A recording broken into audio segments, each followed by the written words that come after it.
let's do a bit of metal casting. How about a Star Wars Stormtrooper ring?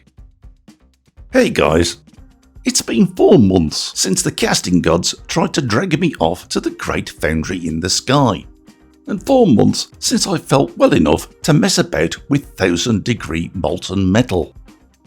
Since then, Disney's Obi-Wan Kenobi series has begun airing, and I have to say, after watching episode 4 this week, I felt very inspired to do something Star Wars related. But before I get to that, GTHIC.com have been in touch with me. Quite honestly, they offered me any ring I liked on their website in exchange for a little publicity, but I politely declined.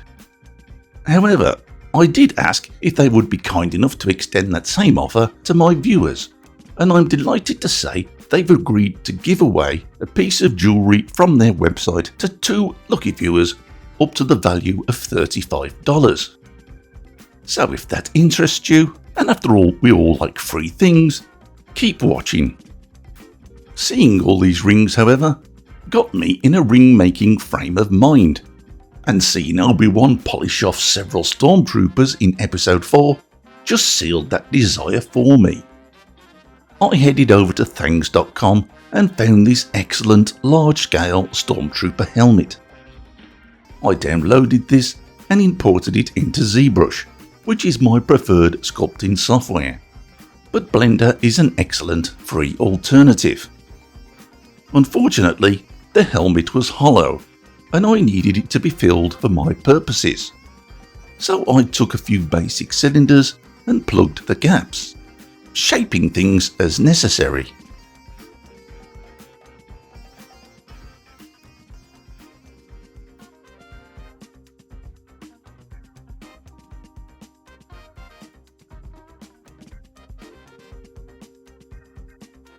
Once remeshed, I had as full and as solid a helmet as anyone could be proud to handle. This cylinder represents the finger, and it's sized accordingly. Obviously, the helmet was much too large, a problem I'm all too familiar with. Scaling this down, I was able to pull, push, and even squeeze the helmet until it was a size that would more comfortably fit in the hand. By boolean cutting away the cylinder, I was eventually left with a basic design that I quite liked. I started rounding over the sharp edges to ensure a comfortable fit.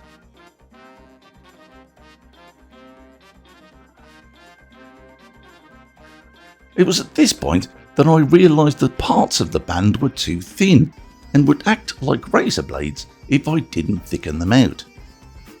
So I added more virtual clay and set about smoothing this to a better shape. ZBrush isn't for everyone, as it's a commercial product, but if you're serious about learning to use a 3D CAD package to make jewellery, miniature figures or whatever, you'll find it a very powerful tool. It is a tad tricky to learn, and I was lucky enough to be granted access to the ZBJW workshop. It currently has over 230 ZBrush video tutorials there now, I think, and more every time I visit. It's not just a course, it's a lifetime membership to industry experts and fellow ZBrush enthusiasts, and all for a single one-time fee. If you're thinking about this seriously, check out my review video, and do look for the discount code in the description to save yourself $100. When I was finally finished with the appearance, I 3D printed my design. I was pleased with it, but I realised that these side sections would be uncomfortable when worn, so I returned to ZBrush to make a few necessary alterations that aren't exactly perfectly in keeping with the design, but comfort is critical. I added sprues within the ring design and printed it on my Frozen Sonic Mini 8K.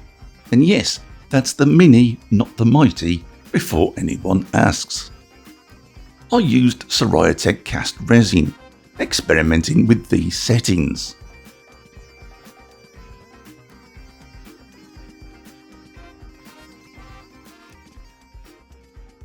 After curing, I set about the print with 2000 and 3000 grit sandpaper, very lightly sanding away as many layer lines as I could see or get to.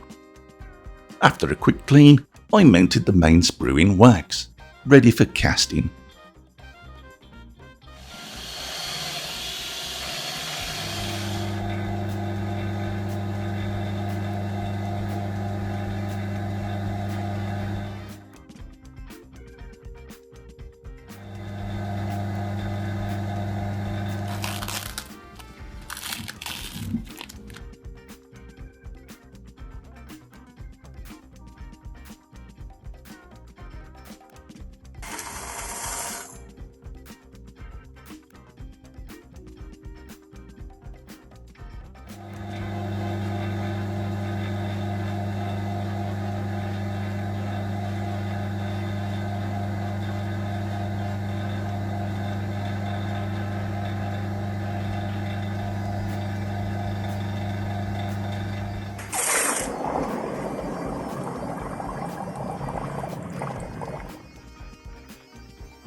It didn't look too bad.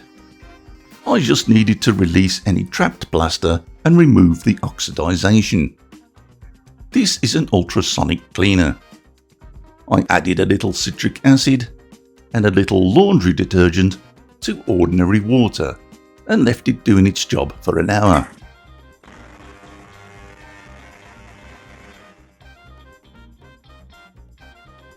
I forgot to film myself cutting away the sprues, but believe me, there were many broken blades and much swearing. These tiny drum sanders do a great job of filing away the sprue nubs. A coarse abrasive wheel tidied up the surface. It was really taking shape. Not perfect, but pretty good for my first job in months. Folks keep asking me if using these tiny pins in a barrel tumbler will work as well as they do in a more expensive magnetic polisher. So for you guys, I gave it a spin for an hour. I really wish I hadn't. The surface is quite nastily scratched and pockmarked. Maybe with several hours these might have evened out, but I didn't want to take that chance. I went back to a coarse abrasive wheel, then a medium, then a fine, a little scratch remover, and finally a little polish. Before the reveal, let's go back to the GTHIC giveaway. If you want to take part, just leave the following message in the comment section. GTHIC me. Anyone saying this will automatically be entered, and then in 30 days or so, I'll choose 2 names at random and contact the lucky winners. I'll then pass on their details to GTHIC, where they can choose any GTHIC product up to $35, or I think use the offer as $35 off if they want to spend a little more. In the meantime, if anyone wants to purchase anything from GTHIC, use the discount code VOG20 to receive 20% off. So here we are with the finished ring. I'll share the STL on thangs.com to give back to the makers community. I'm genuinely happy with this one. It's good to be casting again.